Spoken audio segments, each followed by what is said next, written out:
खन्थाइनि मुं जोबथा लाइजाम। खन्थाइ लिरगिरि खन्थाइ आवरायगिरि आनन्द बर'आनो।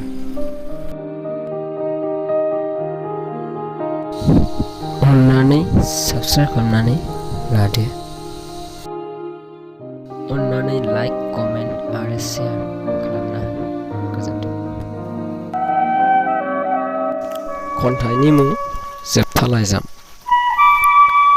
बेसेबांबा हरबाय लाइजाम नोंनिसिम, गांसेनिबो फिन हरफिनासै आंनिसिम। साना थाङै थाङै बोसोर बारलांबाय, अब्लाबो आंनिसिम गांसेबो लाइजाम लिरनाय जायासै।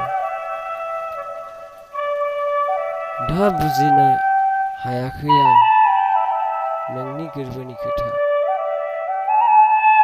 मानो नंखायैनो खनले खनले नों आंखौ मोनहैयो? बुजिनो हाबाय आं दायो नोंनि लाजि गुसु गोरबोनि खोथा। नोंनि गोरबोनि गेजेर गेजेर थारैनो सोरबा थाखोमानानै दङ।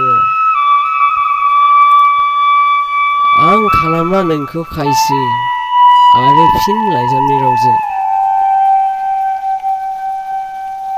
नोंनिसिम बे गांसेयानो आंनिफ्राय जोबथा लाइजाम साननानै लादो नों।